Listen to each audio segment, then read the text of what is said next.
Loose White dive on it. This is twice now the Celtics have been first to the floor. They try to Save with Horford. Unbelievable. Boston first to the floor. So good. Brown face fires up the three. Bang! Tatum dives on the floor. Everybody dives. Jaylen Brown with the flush. Blocked by Porzingis. He's doing it all. Tatum spinning, driving, layup. Got it. Washington drives. Blocked by White. Oh, what a block from Derrick White.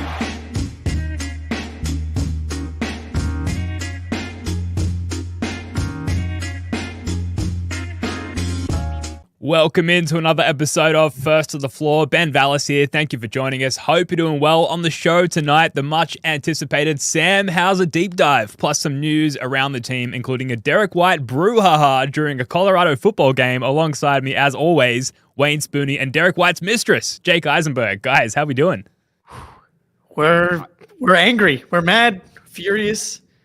I did not expect to wake up to the beautiful Derrick White being in the kerfuffle. We'll get into it. That was the perfect description, is kerfuffle. If I could quote KG for a minute, we got the AKs, we got the rocket launchers. Celtics Nation's ready for a bar fight.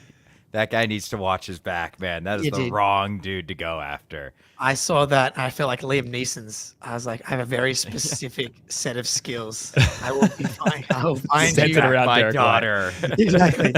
And I will kill you. Look, very quickly here, please hit that like button, subscribe to the YouTube channel and the audio podcast. It's all about that algorithm, and the more subs and views we get, the better chance we have of getting bigger guests on the show, maybe even a player, maybe even Derrick White, who, like we said, found himself in a spot of bother during a Colorado football game on Saturday night. Let's roll the clip, and then Jake and Spoony will get your thoughts.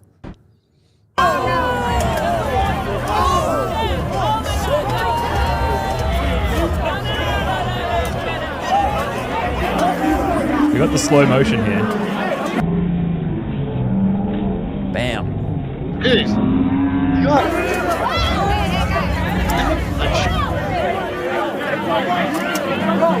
And then his mate ends up on the floor here. Seems like alcohol, definitely a factor. And then finally Bucket Hat comes along and sort of breaks it up, diffuses the situation. And then another guy comes in a little bit afterwards. He's like, keep your hands up, Derrick White. Yeah. We're here with you. We ride for Derrick. It's like, dude, big people. Like, Derrick's 6'4", and like the dude, Derrick's friend that goes down is like the same size. Some large humans around. Like, your average NBA player is going to be a lot bigger than pretty much anyone. This is the problem with football. Like, it is so much fun to go to these games. The atmosphere is mostly awesome, but like, I don't know if I've told the story, but I've been knocked out at an NFL game before, not even in a fight. I left the 49ers Carolina Panthers game and just walking out, and someone came out of the crowd, just like flying punched me, knocked me out, and ran into a crowd, like with no provocation that we're aware of. Wow. That's crazy. Yeah, it was crazy. And thankfully they didn't get Derrick White like that, but yeah, it's tricky because he's obviously going to all these Colorado games, living his summer life, having a few beers, and Colorado destroyed Colorado State, if I'm not mistaken, Spoony, and there'd been a bunch of shit talk in the lead up, and I'm like, part of the great thing about sports is like shit talk, but there's just this level that people are willing to go past, and that seems to happen a lot in particular American football games, in my experience, and so it's just disappointing. Yeah, college football, I mean, I go to WVU games pretty often, and big-time rivalry games like that, there is sort of an undercurrent of violence underneath everything that makes it less fun to go to them. Like, I wouldn't say I've ever been, like, truly afraid, but I've definitely been like, wow, if I was sitting in that section, I would be truly afraid. I mean, I've had a dude jump over me. Like, this is not as crazy as your story, Jake, but like a dude just jump over me and falcon punch somebody 2 rows in front of me. And they just started fucking throwing punches at each other in the crowd. Both WVU fans. That's how classy we are. And the cops run up and they're like beating the shit out of these. So there is definitely, you're spot on, Jake. There is like a culture of like violence, and I think largely because a lot of these games are surrounded by people getting extremely intoxicated, because it's sort of like tailgate culture. You don't, unless you're me and Ben at the finals, you don't hang out before an NBA game for 4 hours and get drunk before you go to the game, right? That's not really, it's like, hey, we got out of work, let's have 1 or 2 beers, then we'll head over to the stadium. Like football, part of going to the game is getting there multiple hours early, setting up, and getting it hammered drunk before you get to the stadium. And that's why this shit happens. It's great. I know. Great for most people who don't have a tendency for violence. Exactly. Yeah. This is more of just like a microcosm of society. Like 95%, 99% of people that are tailgating and having a good time are having a good time, and that's it. It's just like the 1 in 100 people that ruin. I mean, dude, there were 2 people that got that are dead from the Detroit Lions game yesterday. They got shot. Like, Wow. That's the other part in America as well. This is like you got at least in Colorado, I think the gun laws are actually, I have no idea what the I mean, but, well, Michigan probably has pretty legit gun laws, but Detroit is a city that's got some gun violence in it. I'll say that. I'll leave that politely. Yeah. And so it's just scary. Well, I mean, like, thank God that's all that happened to Derrick, really, like when we're talking about it. So you just wonder, like, he's got probably a little bit of an entourage. People start going back and forth, and like Derrick's obviously the unassuming guy from our perspective, and like he is obviously, but man, he's like a straight up competitor. If you saw him, dude, like he got hit there, and then he like wearing terrible pants for fighting, which is like elastic shorts that it can like fall down. He's like gonna pull his shorts up. He's like the classic like pull my shorts up, get ready for a fight stance. And I'm like, thank God that just people were like, get Derrick White away from this situation. It felt like his wife came in there, which was probably good, and Bucket Hat man to the rescue. Bucket Hat, those guys typically index lower on the violence scale, so that's that's usually pretty good. Yeah. Jay King gets wasted for every Celtics game. That's a fact as well from Landon in the chat here. Very professional. And then RJ in the chat as well. What was Dad White's reaction? We're not sure yet. We don't have a reaction from really anyone on an official basis. I haven't seen a tweet from Richard White, but I guess it was good to see Derrick White sort of try and stand up for himself while simultaneously not really escalating the situation. No one really made a huge effort to simmer things down initially as well. So I guess the good takeaway is we can walk away. There's a bit of a TMZ report here, but nothing is probably going to come of it. Doesn't look like anyone sort of made much contact. Contact was made with Derrick White's hat, and then things kind of simmered down from there. But it's interesting and noteworthy because he's probably the last person, Derrick White, you'd expect to appear on a TMZ report about violence in any regard, but particularly at a college football game. So thought that was interesting. I wish that Jalen was at this one now, because I know Jalen went to the game last year. Can you imagine if Jalen was there, dude? Oh my God, dude. Been training to fight Batman all off season, and he's like, that would have made everybody else look small if Jalen Brown was standing around. I bet Baylor has thrown hands a few times in his day too, because he was with Baylor at the Nebraska game, buddy. That's right. Bet that country boy would have got in there and start throwing some haymakers. Yeah, look, it'll be interesting to see if anything comes out of that. But in the meantime, let's move on to some other news. This coming out of the New York Post, reported by Josh Kozman. Report dispute between father-son Boston Celtics owners over team's massive payroll sparked sale. And again, this is reported by Josh Kozman of the New York Post. And check out the article because it's obviously pretty illustrative and informative. But one of the interesting quotes from the article, Irving Grossbeck, a 90-year-old Massachusetts-born entrepreneur who owns a controlling roughly 20% stake in the team, balked at funding big losses on the horizon from the massive contracts that helped the Celtics capture a record 18th championship back in June. Wick says we'll spend whatever it takes, but the dad, according to a source, wasn't into losing any more money. So interesting here, bit of finally a little extra news and context around what's going on with the sale and the purpose and the reasoning as to why this is going on. But guys, I don't know, I want to ask your takes. We're still, I think, largely at an uninformed standpoint here, but just a little bit more information to react to. Clearly, Irving has plans for a very elaborate coffin. Yeah. Because, Yes. what are we doing here, man? I'm sorry, buddy. Like, you're probably not going to be around to pay this off. So, like, shouldn't it be your son making the long-term decisions for the team? But we talked about this before with him. It's just like mind-blowing that this man is trying to take every penny across the finish line with him. And this is just like another sort of data point on like how some of these ultra rich people think, and it makes no sense to me. Yeah, dude. What are we doing, man? Like, your legacy could be the last dynasty of the NBA in this dumb new CBA parity era that Grant Williams negotiated, and instead we're gonna have to trade away freaking Kristaps Porzingis and Drew Holiday because you're not willing to pay a few extra shekels from the grave. It's really annoying, but it spawned one of like the funniest days on Twitter in a while. Like, we had probably since Jared Zero and the podcasting from the couch situation, and because now we are like operating in this funny in between zone where it's like, yeah, it'd be great if we could get Wick on the podcast, or like we're writing for Celtics blog or whatever. But like the jokes that are coming out about like Wick stealing his dad's credit card to pay for the Drew Holiday extension, like as if I've stolen my kids stealing their parents' credit card to pay for like NBA 2K tokens. It's just like, yeah, dude, I just signed another max contract for another elite role player. Sorry, Dad. And and that one's locked in. It's like like Logan Roy, stole a car and accidentally killed a waiter, but Wick, got high and then signed Kristaps Porzingis and traded for Drew Holiday. Accidentally and extended Sam Hauser. Yeah, one more line, one more extension, baby. Let's go. Whoa! The head snapped back and like all those like Tarantino 60, films. Sure. Give it to him.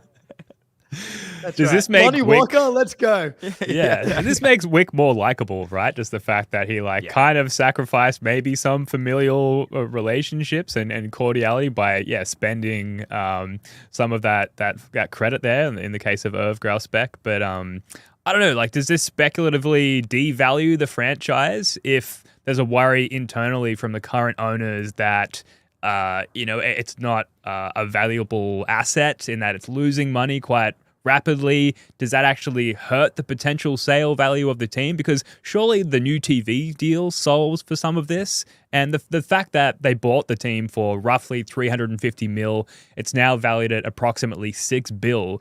Like, have you really lost anything as an asset owner despite the current losses? I would say quite the opposite. You have gained approximately $5.5 billion on this. So, I just it doesn't make sense. I do not think it will have any impact on the value of the Celtics, though. If anything, I bet you people are going to be like, now's the time to buy this team. Yes, they will be super expensive luxury tax wise, but they're going to be super good for an extremely long amount of time in a market that completely prints money, in a league whose revenues have been skyrocketing basically for the last 25 years and don't look to be slowing down, and are about to sign the biggest TV contract outside of the NFL basically ever. Like, this is a pretty good time. Like, $6 billion, hey, that might be a deal in 10 years from now, right? So I don't think this will matter. I think people will be like, oh, his dad is being short-sighted. And, we're not worried about, he's like losing the forest for the trees a little bit. And Wick is the one who stands to lose a lot of money that he also stands to inherit. And the fact he's like, spend it all, baby, I don't care, I think just goes to show how much money they've made on the deal long term and how much value there still is to extract from an asset like the Celtics. Yeah, dude, just pay it and just live knowing that the Celtics is one of the crown jewel franchises in the world, not just the NBA. Yeah. Like, we talked about that, the Bill Simmons podcast. Like, they are like the leprechaun is global. It's a prestige worldwide logo. Like, that thing is worth billions. And like the team is the expansion's coming as well. There's going to be 2 new franchises. Like, I don't know why they don't just do that now. I don't know if they're waiting for like the new TV deal to kind of like kick in, but that's going to be like another $300-400 million per owner alone, and that covers all of your luxury tax for the season that everybody's worried about, the 25-26 season. It's so obvious that you can make that money back so easily. Yeah. Like to worry about 1 year or 2 years where you're operating at like a loss when, as you said, the value of the franchise and then the revenue that you've made in all the other years when you weren't paying luxury tax. Like, what are we doing?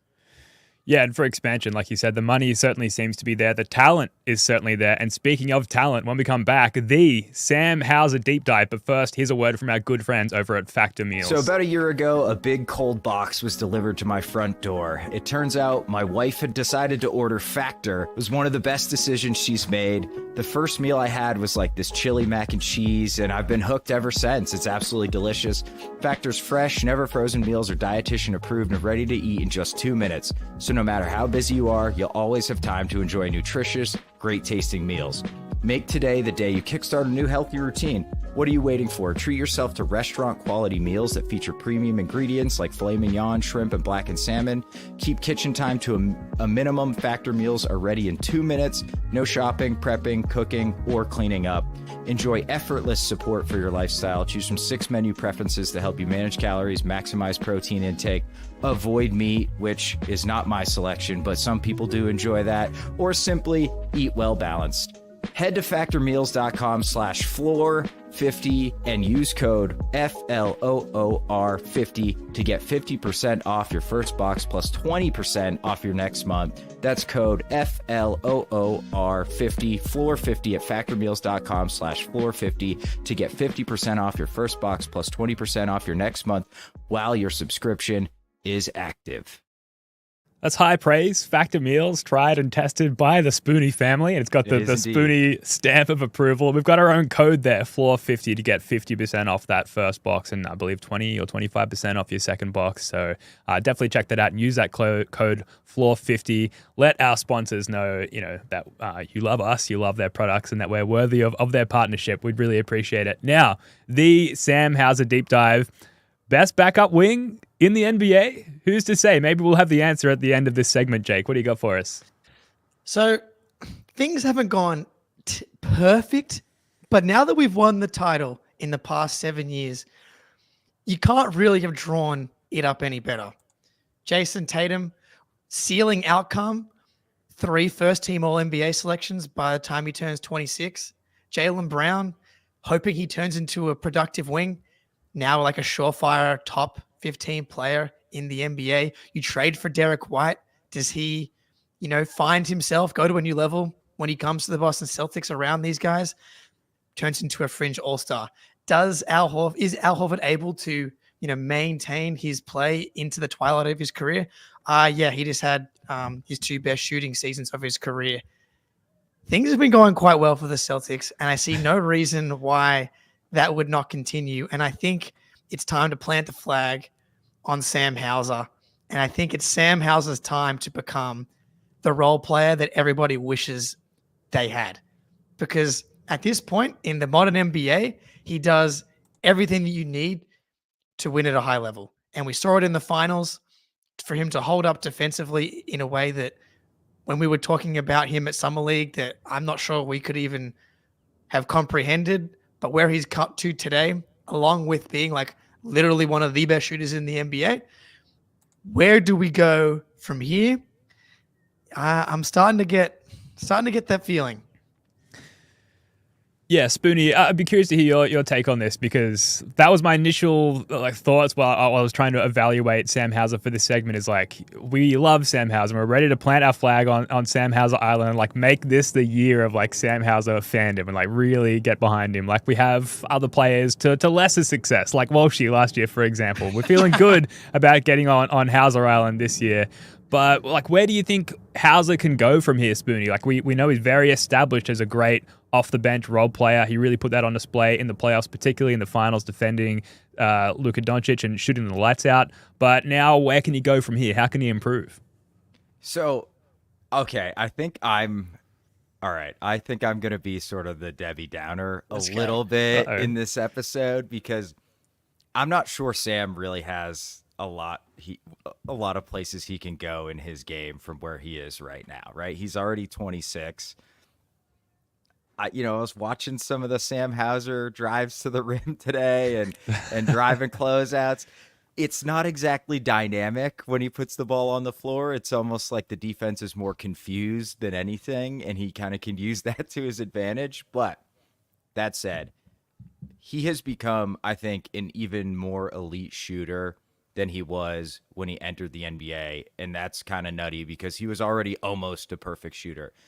The no-dip three we saw a couple times in the playoffs, if he builds on that even more and gets that release even quicker, and he really grew as a movement shooter over the last like 18 months or so. That was something I knocked him for a couple years ago, is that he was basically just a standstill three-point shooter in the NBA. That is not the case anymore. He can come flying off a pin down screen, get squared, and fire away, and it's probably going in. He was one of the most efficient players off screens in the entire NBA last year. I'm just not sure I see a ton more offensive upside other than him becoming like Kyle Korver that one year he shot like 52%, which would obviously be incredible and be amazing. And I think he's good enough that he could have an expanded role. I'm not sure the Celtics are the team where he will really see that. But I think he's probably better than a 20-minute per game guy right now. But he's probably not going to really get there on the Celtics, but that's okay because he's really good and he's really awesome still. Yeah. So I'm not sure it's necessarily about him taking like this crazy leap into like being this on ball creator or whatever like that. I guess more saying like he deserves his flowers and recognition as one of the league's best role players. Because I don't think that the rest of the NBA or fans fully grasped just how good Sam Hauser was last year. And I do think you're right on it, Spoonie. He played 22 minutes a game last year, 15 minutes a game in the playoffs. Can he move up into 25, 26, 27, 28 minutes per game on this team? O'Shea Brissett is out the door. Obviously, we've talked about whether Baylor Scheinman or Walsh, but like Hauser increasing his minutes load and developing and maybe weaponizing what he's currently already incredible at is where I see the development in. So, there's the secondary playmaking that you've seen Duncan Robinson kind of develop over the last couple of years, like coming off those handoffs, and people are so terrified of his shooting that now he's running a little pick and roll with the play that comes to mind more than any other play is in the finals game. I want to say game 5. He runs a little like side pick and roll with Drew Holiday and finds him on a little bounce pass. Like he's got nice passing instincts, got really good feel for the game. And then the other piece of it, we'll get to the mid range. Just when people start closing out on him harder and harder, like just pump fake. We don't need to go all the way to the rim. Can we just pull up and shoot from there? But like what he is right now is already incredible. And like, even if he didn't really get markedly better, I think that he's already one of the best role players in the NBA and a player that like is just perfect for the modern day NBA. Like, so I had a look at, so I signed up for StatHead recently and it's, you can just, the filters are so much fun, but they've got per 75 possessions, which is fun because that's a little more similar to like a game. And so per 75 possessions, minimum 750 minutes played, Sam Hauser shot 9.9 3-pointers per game, which is 9th in the NBA among all players. You've got like the classics like Dame and Steph and Clay, like some of those guys ahead of him. Lonnie Walker was actually 7th in the NBA. And the more you kind of get through the offseason, you start looking at stats, you start to see the vision with Lonnie. It's like, oh, is he turning Lonnie Walker into like this hyper athlete? Dante DiVincenzo type guy. Question for another day potentially, but ahead of Trey Murphy, ahead of Bogdanovich, ahead of Buddy Hield, guys you think of as being like flamethrower, crazy quick trigger guys. Hauser shot more threes per like 75 possessions than all of those guys, and was well above all of them in 3-point percentage as well. So like shooting alone, like he was, just like straight up one of the best shooters in the NBA. Yeah, he's going to go down as one of the best shooters ever. Sorry, go ahead, Ben. No, you're absolutely right. He absolutely like leaps off the page in efficiency across the league last year. And this isn't even like honing in on a particular shot type, but 1.28 points per shot attempt, good for 94th percentile per cleaning the glass. But then diving into the synergy stuff, spot up shooting, coming off screens, pick and pop, all around, all of those shot types, 90th percentile, or averaging around the 90th percentile. And we always harp on about like thematically what's good about the Celtics, especially their bench rotation, shooting with size. And Sam Hauser is maybe, at least coming off the bench, like the epitome of that like player archetype. He's come a long way as far as his lateral quickness and his ability to like stay in front of guys, and really like the things that like there's plenty of good shooters in the league. So many of them can't keep themselves on the court throughout the course of a playoff game or a playoff series or even an important game during the regular season because they get played off the court defensively.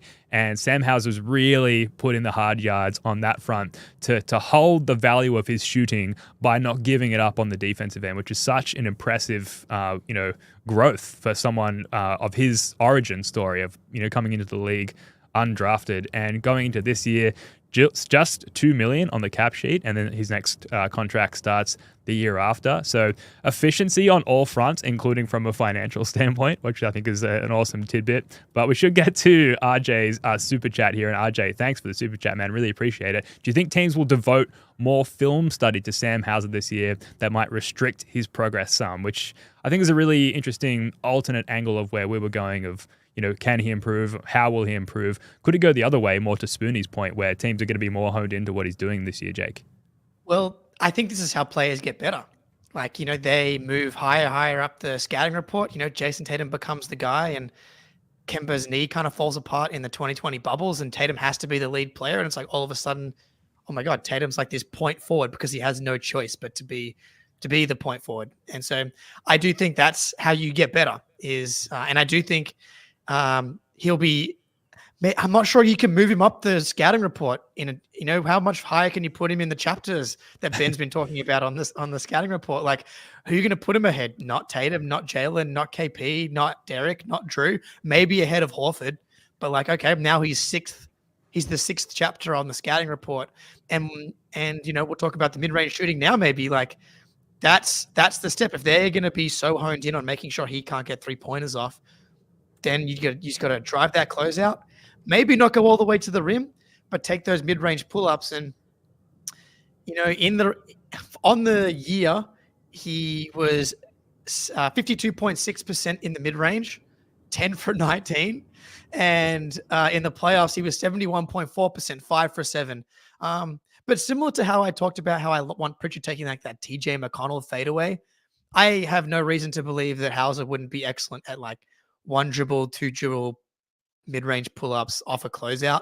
Like, if you're a shooter, you're a shooter. So I think that that's something that he can get better at. You want him to get as many threes up as possible, though, obviously. Yeah. To ahead, RJ's Spin. point really quick, or rather to your point, Jake, to RJ's question, it doesn't matter what you try to do to Sam Hauser, because if you close out hard, like you already know that's what you have to do to him. And then he can just take 1 dribble and move the ball.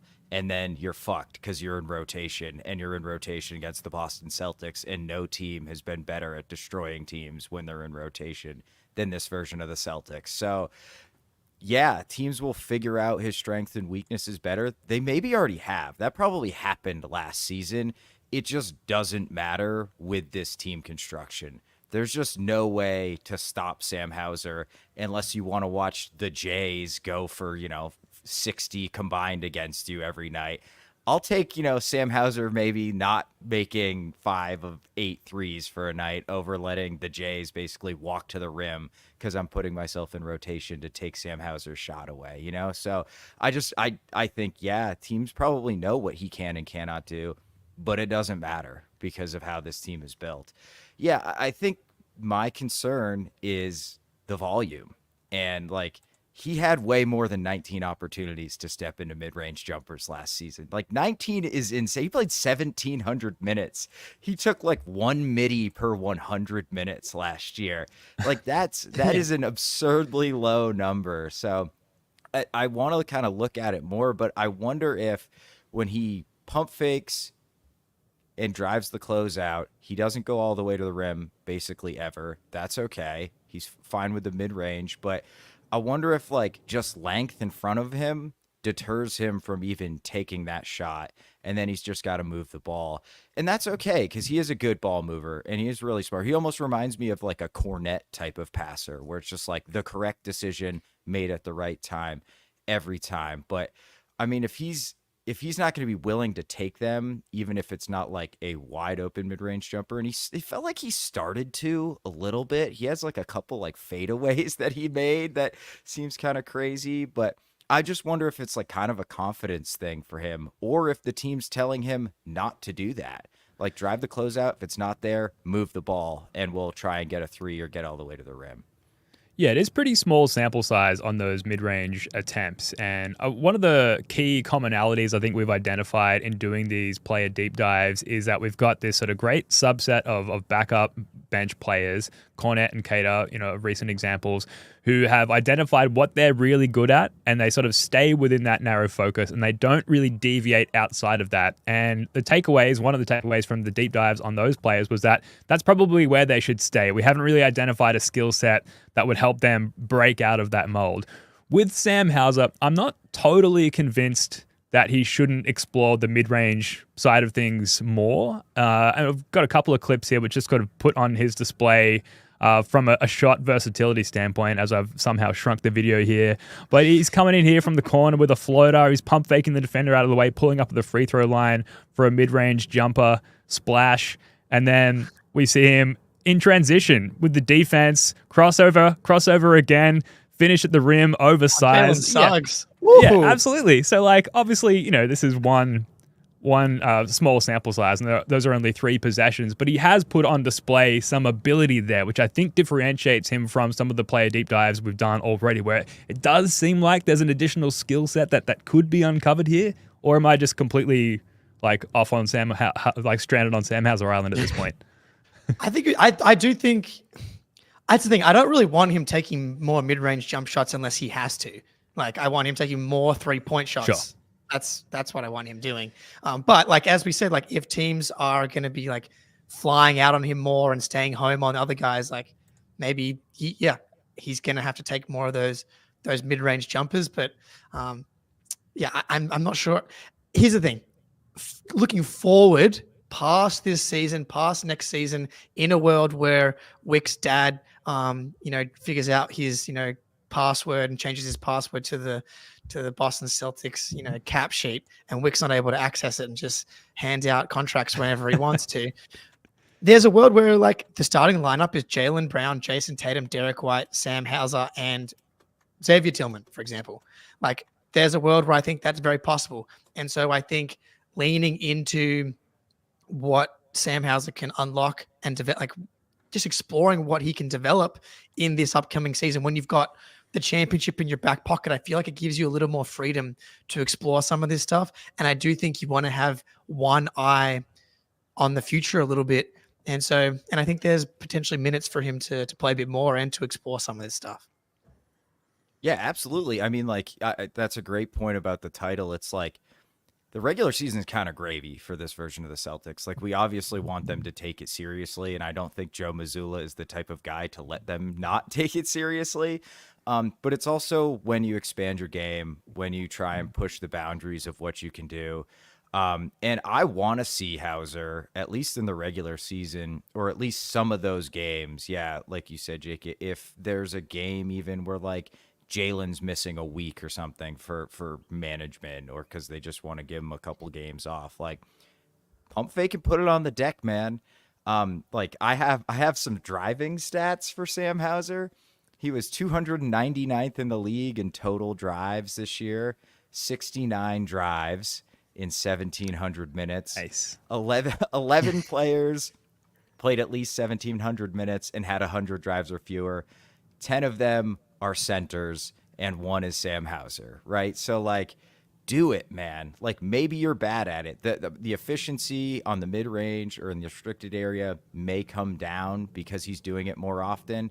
But, like, that's the only way to really improve that skill set. That's the only way to get comfortable. Like, put the ball on the deck a little bit. Like, if we're playing Charlotte, like, go for it, man. I want to see you take like 4 drives that game. Like, why not? We know you can shoot. We know your shooting's going to show up, and we know that's fine, and we know what you can do. So it's the same thing we said for Pritchard. It's like, expand the wings a little bit in the regular season, see what's out there, and it helps the team build long-term and plan long-term because this salary is going to be so out of control. We may have to dump some talent, or guys are going to retire eventually, right? Like, Drew is not super young. So Drew, sure. Al's never retiring. Yeah. Okay. Young, sprightly Al. The wings. Yeah, right. Look, we've got so much more to get to on Sam Hauser. We just love this guy. But first, a live ad read from Spoonie here. We're doing it live. Haven't got the pre-recording. This one's for our friends over at Game Time.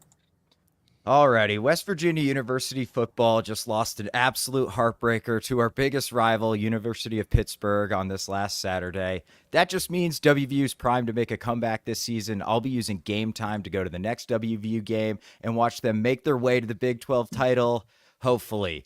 Game Time has this new feature called Game Time Picks that makes getting tickets to see your favorite teams play live even easier. Game Time Picks filters out the fluff to show you only incredible deals on great seats, so you don't have to waste time searching through thousands of tickets. Game Time's not just great for sports. I was looking at tickets for one of my favorite brands, Lake Street Dive, who's playing in Pittsburgh in October. Super easy. Jumped on Game Time, typed in the band name, found the show. They had a super deal on floor tickets that actually made them cheaper than general admission. One of my favorite features, too, is the all-in pricing that you can toggle on, which shows you the full price of the ticket before you go to checkout. No surprise fees at checkout. And definitely check out those Game Time picks. They curate the events to make it easier for you to save more on sports, concerts, comedy, theater, and more. Take the guesswork out of buying tickets with Game Time. Download the Game Time app, create an account, and use code CLNS for $20 off your first purchase. Terms apply. Again, create an account, redeem code CLNS for $20 off. Download Game Time today. What time is it? Game Time. Woo! Love that new read. Game Time. Yeah. All right, Jake, where else do you want to take this? Cool. So, okay. We got 2 questions here. And Eric Weiss in the chat before was like, he needs to show a more consistent drive game to reach starter level. So I think we'll start here. Spoonie, you've got a list for us. I'll throw it to you. I do. Okay. Which So backup wings? Yeah, go. I did not just do backup wings Okay, because I feel like there's very few and far between that Sam Hauser is better than. So I think, like, if we're thinking long term, Better than or maybe worse than? He's better than most backup wings in the NBA, I think, right? So here's a collection of very good backup wings and some starters. Is he better than DeAndre Hunter? Now, Awesome. DeAndre, 15.6, 4 rebounds, 1.5 assists. Hawks were 1.1 points per better with him on the court than off. Shot 38.5% from 3 on good volume, 59.5 true shooting. Sam was at 62.9 true shooting, but which is a ridiculous number. But is he better than starting wing DeAndre Hunter? DeAndre Hunter stinks, dude. He's like one of he's like one of the most disappointing players to come out of the draft and sign a big contract in recent memory. Like, this is an example of a guy that maybe does a few things in theory better than Hauser. In theory, DeAndre Hunter was supposed to be like this elite. He's supposed to be Jaylen Brown. That was like the ceiling outcome. Not a good, like, he's a fine shooter, not a high volume shooter for how many minutes he plays. Defensively, so disappointing. How many times have we played the Hawks and had not even noticed DeAndre Hunter guarding the Jays? Like, what are we doing here?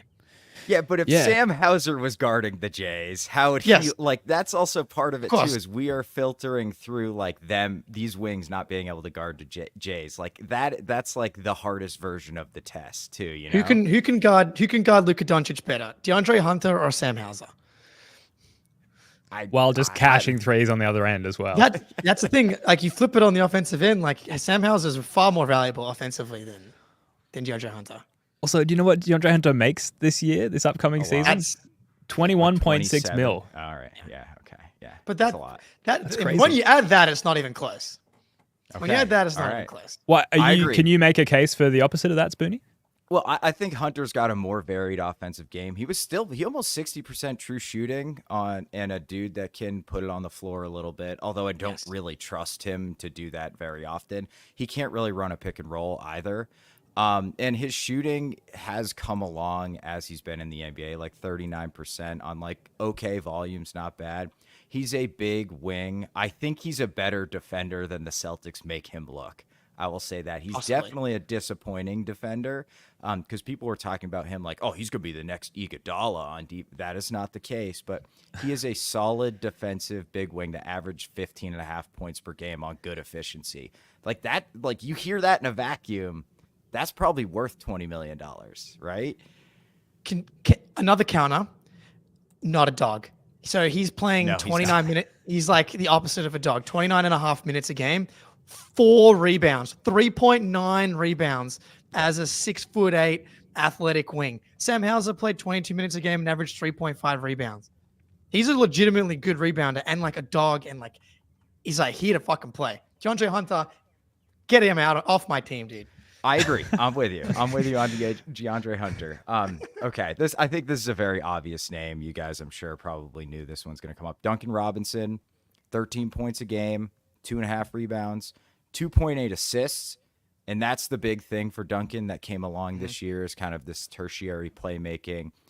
I think he's just more dynamic with the ball in his hands, with his like goofy handoff game that he runs with Bam. That is like really difficult to stop. The Heat, 3.4 points per 100 worse with Duncan Robinson on. Shot 39.5% from 3 on good volume, 61.2% true shooting. He's shown that he can put it on the floor a little bit, more than Hauser certainly, and pick out a pass here and there, even though that is not the foundation of his game. I think the other side is the problem for Duncan Robinson, though. But go ahead, Jake. No, you got it. Robinson's really impressed me as far as he's developed offensively. Like he was just kind of similar to Hauser, and that's why I wonder if Hauser was given some of those opportunities. Could he do something similar in the pick and roll game with like Bam Adebayo, like Bam setting those moving screens, teams are freaking out, trying to stop the Duncan Robinson 3-point shot, and he's just got this wide open lane to the rim, and then Bam rolls, and it makes the job easy. But that's because he's weaponizing his elite shooting. But yeah, you have to give Duncan Robinson the edge there, just because we haven't seen Hauser do that consistently. But defensively, there's such a massive gap between those guys. Like Robinson is a real negative on that end, and we tiptoed around it, I think, for a long time on this show with Hauser being like, is he a good defender? Can we say he's good, or can we just say I think I'm at a place where I'm like, I'm confident. He's a good defender. And especially in the playoffs when like guys are going to get attacked in isolation, he's going to make you work. And he's just got the size. Like in Duncan Robinson's a little smaller, like girthiness, we'll call it. And Hauser can take some bumps and mix it up a little bit in a way that Duncan Robinson cannot and does not. Yeah, I might just be the wrong person to like partake in this conversation. So I'm just going to say Sam Hauser every time, but like I feel like I'm a little crazy that I want to choose Sam Hauser over Duncan Robinson. It just simply goes back to what I was saying before, that Hauser is less likely to be played off the floor in the playoffs due to his somewhat defensive prowess. Yeah, I think on a worse team, you might be able to make the argument Duncan Robinson has more value because you might need more of his secondary playmaking than you do on the Celtics, but Duncan's like not the type of shooter Sam is even at this point, which is pretty crazy because he's an incredible shooter. Kyle Anderson, like, couldn't be a more different player. 6.4 points, 3.5 rebounds, 4.2 assists. T-Wolves were 1.6 points per 100 worse with Kyle Anderson on the court. He shot 22.9% from 3, 51.3% true shooting. Obviously, Anderson's an excellent defensive player, better defensive player than Sam. I think we can all agree to that. But I think this one, I think I know where I land on this one. I'm interested to hear what you guys think. This one's hard. I really like Kyle Anderson. Like I really like slow-mo. I think as well. I think using like the context of the best role for all of these players on a championship team is the way I'm thinking of it. Right. So like 6th, 7th man on a championship team. Who is the perfect right there? Maybe in a vacuum, I might have to like Kyle Anderson can scale up in a way that Sam Hauser can't. Like, you can ask Kyle Anderson to have the ball in his hands quite a bit and do a bunch of different stuff. Whew. And defensively, he's really solid. But man, the shooting is just so valuable in a way that obviously Kyle Anderson has none of. I'm interested to see what Kyle Anderson looks like on the Warriors, because I think that offensively in the Timberwolves, everything was so cramped with Rudy Gobert out there as well at times. Yeah, Kyle Anderson man. can make stuff happen, right? Off the dribble, he can sort of dictate the offense, play make a little bit. He's more capable individually, I think, but we have to look at this through the context of the Celtics, and you touched on it, Jake, like as far as like what their role would be on a given team. And this is a Celtics podcast, we're looking at it through the Celtics lens. If we lost Sam Hauser and replaced him with Kyle Anderson on this team with these players, I think we would be worse off. I think we highly value Sam Hauser's skill set on this team compared to that of Kyle Anderson. But this is the first name that I think has really made it more of a complicated ask of us to react to, because Kyle Anderson does bring a lot more to the table than everyone else we've brought up so far. Yeah, I am kind of not a huge fan. I just hate guys who can't shoot. Like, it's really hard to be a good wing. Damn, you would hate me. Cannot shoot. Yeah, well, I hate myself too. But and like, he just cannot shoot. He had that 1 year where he shot like 36%, and people are like, "Oh, maybe." Absolutely not. Shot 23% from three this year. Like, that's just terrible. You can scheme around dudes like that. You can't really scheme around Hauser on this Celtics team. So I think the Celtics absolutely, unquestionably get worse with Kyle Anderson instead of Sam Hauser. I think in a vacuum, I think Kyle Anderson's probably a better basketball player than Sam Hauser, but I'm not sure that really matters. So, all right. Yeah. Go ahead, Jay. Yeah. No, I'm with you. I think that's a great way to put it, which is a good cop-out answer. I think, Kyle Anderson's like probably better if you're ranking just NBA players, but I mean, Kyle Anderson and then Hauser as a 6th, 7th man on a championship team is way more valuable. Yeah, for sure. The last one, I think this is the only guy who is clearly better than Sam Hauser. Trey Murphy, 15 a game, 5 boards, 2.2 assists. The Pels were 5.1 points per 100 better with Trey Murphy on the court, 38% from three on really good volume, 61.2 true shooting percentage, which tells me he's also finishing around the rim. He's just more dynamic on ball. He's bigger than Sam Hauser. I don't know if he's a better on-ball defender than Sam Hauser is, but I do think he's a more destructive off-ball guy, and he kind of does what Sam does offensively with a more varied game. So I don't really think this one's too close, but I would love to hear if you guys disagree.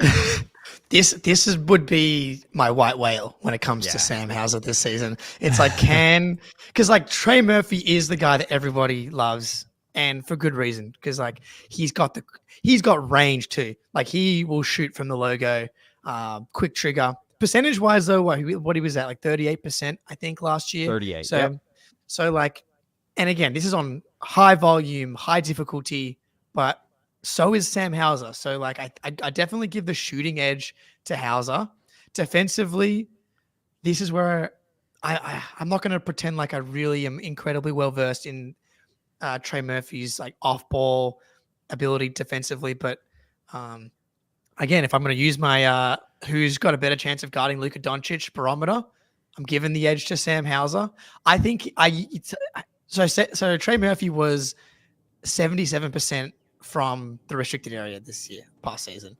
So like, when he talk about weaponizing Sam Hauser's shooting and getting to the mid-range, because we're a little unsure of whether or not he can finish at the rim, Trey Murphy's like posterizing people and like throwing down like some of the league's most insane dunks.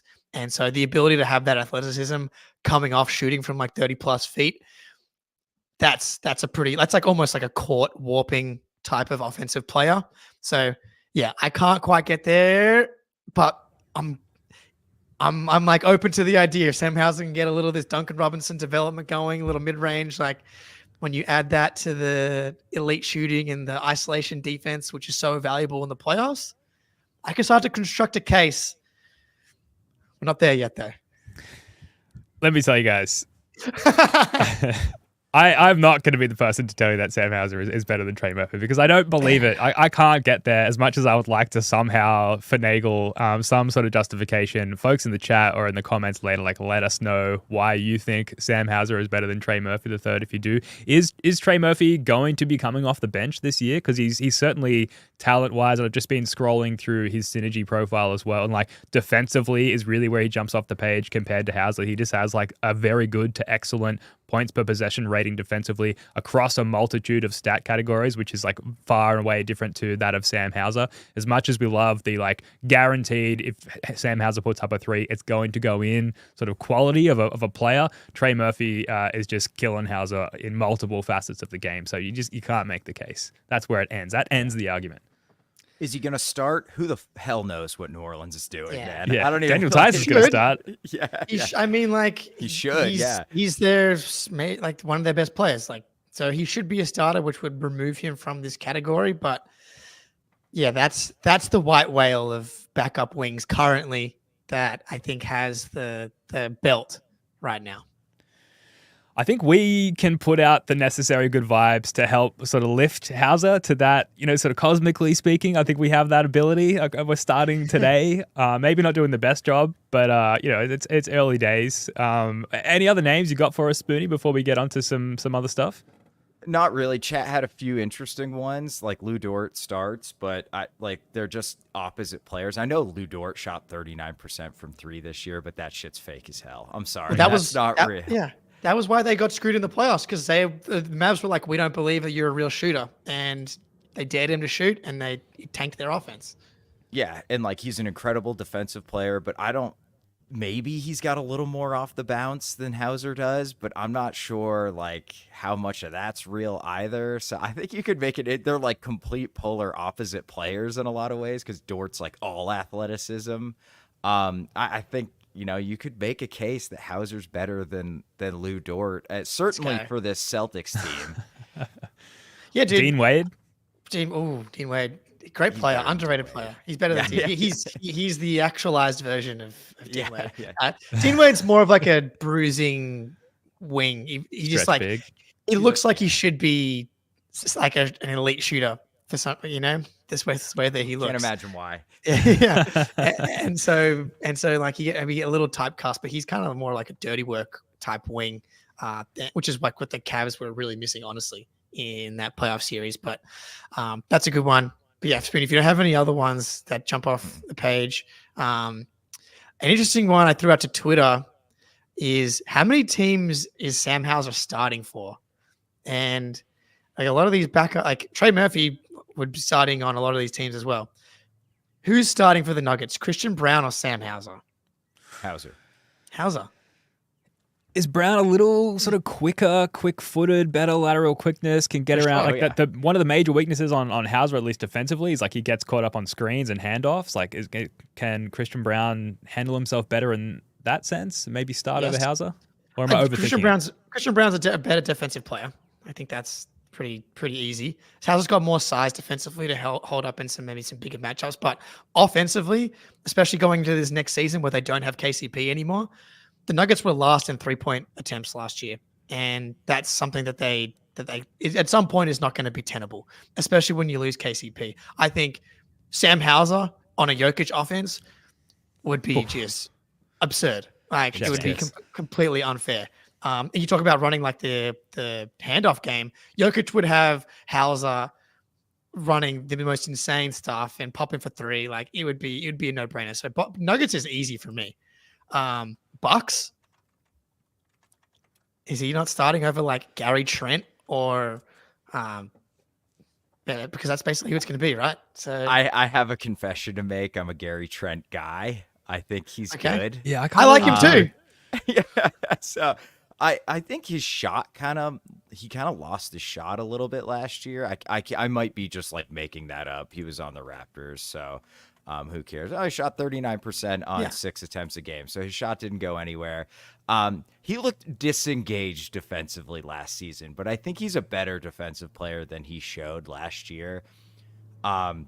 He's certainly considerably more athletic than Sam Hauser. He can put it on the floor a little bit too. That's certainly not a strength of his game. He's super inefficient from 2-point range too. But man, Sam would be so deadly playing off of Giannis. You know what I mean? It's like any team with like insane gravity, Sam is just gonna be like he's a force multiplier for them. In a way, I'm not sure somebody like Gary Trent, who's a great shooter, but like Sam is a next level elite shooter, and there's a difference in way defenses react to that. Cavs, who's he starting over Max Strus? That's a good one, actually. I don't know, man. Because Strus has a lot more of that like wiggle off the bounce handoff stuff, which I thought provided a lot of value for those guys. But again, much better shooter and a better defender. Like Sam's just big. Like the game that with the points that are scored in the sky, Sam Hauser being 6'8" is like has an advantage over someone like Gary Trent, Max Strus. I think that's close. You might, because Strus isn't that tall. And so you end up with a Mitchell, Garland, and Strus. They're all kind of like undersized, really. So I think you could make the argument for Hauser, but I'm not sure the Cavs are making that deal. He's starting for the Lakers. Over Rui? Over Rui, easily. Yeah. They need shooting so badly. And Rui's not even good at defending either. Yeah. He looks like he just like looks like he should be good. He's like he's like DeAndre Hunter. He's just like looks like he should be awesome, but he's just not. Sixers, is he starting over Caleb Martin, or whoever they're starting at the 3 spot? Yes, absolutely. Easily. Yeah, probably. Yeah, I think I so. don't know. Yeah, Like, probably. Because as much as they want to talk about spreading the ball around, like it's going to be Maxey, Paul George, and Embiid with the ball in their hands, and everyone else is going to be catch and shoot guys. Like Caleb Martin, they don't really need, and like Hauser can keep your offense moving in a way that that is totally fine. Mavs, Klay Thompson, Sam Hauser. Oh shit! Yeah, That's I mean, spicy. probably. Maybe that's easily answered after 2 weeks of Clay on the Mavs, when we see how he looks. It's easy. It's Sam Hauser, obviously. Oh shit! Sorry. Clippers? Yeah, I don't even know who's on that team anymore. Amir so. Coffey is starting. Yeah. Terrence Mann is starting. Probably. I think he starts over those guys. He's probably. Yeah. This is right. Let's go, DJ Daniel. This is the time. This is the homer part of the stream right here. He should start for the Suns, but they probably wouldn't. But they're tiny.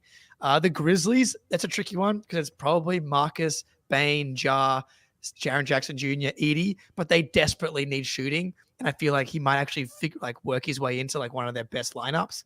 But that's kind of, and then I just didn't do all the like bad teams because he would start on a lot of bad teams. But those were, he's good at basketball, man.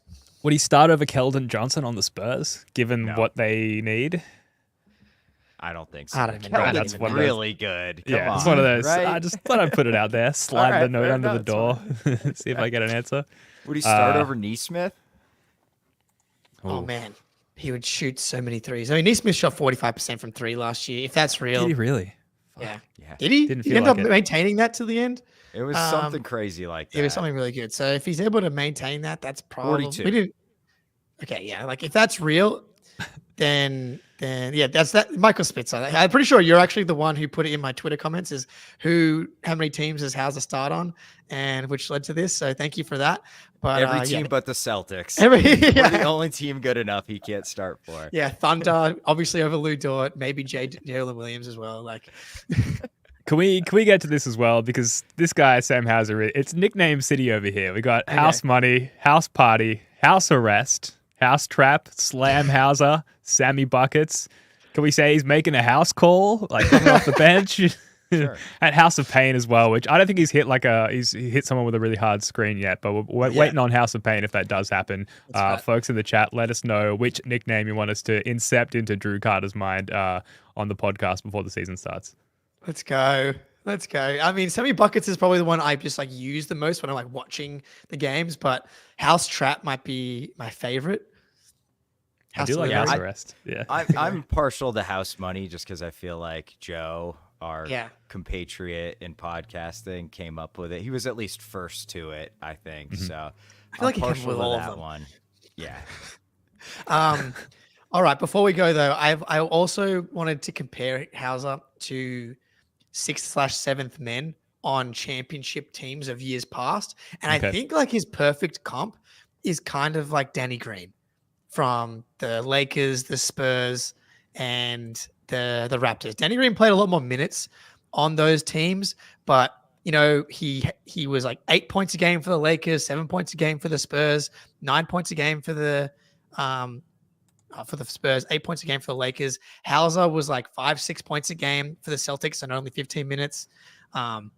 Mike Miller, the 11/12 Miami Heat, 16 minutes a game, 5 points per game, 2.5 rebounds, like almost identical stats to Sam Hauser. Shane Battier, the year after that, a little more defensive oriented, but like 17 minutes a game, 4.7 points. Peja Stojakovic on the 2011 Mavs, 18 minutes a game, 7 points a game, 37.7% from three. He like fits the mold of like a ton of these guys that played like anywhere between 15 to 20 minutes. Richard Jefferson for the Cavs as well. Obviously not perfect like for some of these, but like 15 to 20 minutes a game gives you like good defense, solid shooting. Like every team would want this guy. Yeah, like the power of shooting compels you. Like it's insane how powerful his shooting is. And like he's a better shooter than all of these guys, bar maybe Mike Miller or Peja in their primes. But by the time, I mean, I guess that old Mike Miller season, he was pretty money from three. But like, I don't recall Peja on the Mavs ever like getting hot in a quarter. I'm sure it happened, but Sam's just an absolutely absurd shooter, and that's so valuable. And like he fits the mold of a 6th, 7th guy on a championship team because he is one, Yeah. Yes. It's clearly part of the formula. Yeah. DJ Daniels calling me out for a bunch of these, which I appreciate. But like this was 33-year-old Peja Stojakovic. Yeah. This was the last year of his entire career. He retired after this season. I'm not talking about prime Peja. So like, yeah, old, Shane Battier, some of these guys, like, he fits the statistical profile of pretty much all of them. This is so much fun, man. I love doing these play deep dives. And we really just started at the dead end of the bench and we're kind of working our way up. And I don't know, it feels like folks in the chat comments, let us know who you want us to deep dive on. We've probably got time for a couple more before the season starts. And even like during the preseason, I think we can get into them. But it kind of feels weird. Like we didn't do a Tatum deep dive. We did the appreciation hour, which is, I think, the better like insight on Tatum. We kind of know everything about him. So to do the deep dive feels folly there, but I don't know, between you two, do you have a name that pops into your mind? It's probably D White. I mean, I wouldn't mind talking maybe like, off the back of his brouhaha, but also maybe like talking about Horford. What can we expect from him in his later like his age 38 season? RJ likes the bench deep dives. Yeah, the less minutes the player has played, the more that RJ likes the deep dive. That's what I know for sure. Which loves himself some Cater. Yeah, absolutely. I mean, we're about to name the whole team, which I don't think makes sense. But I think Jalen could be a really interesting one, just because his game sort of evolved very subtly last year in some ways. So I think we could kind of dig into that a little bit. Absolutely. Agreed. All right, can't wait. That's going to do it for this one. Thank you so much for joining us. Jake, you're going to be live on this channel Wednesday afternoon. Is that right, for the Philly version of our conference rival series? Yes, 4:30 p.m. Eastern time. We will be doing the Philadelphia 76ers. We get True Bro Dude back on the pod. Nice. So, yeah, it's going to be good. Love it. Can't wait. All right, guys. Spoonie, Jake, love your work, guys. Until next time, go Celts.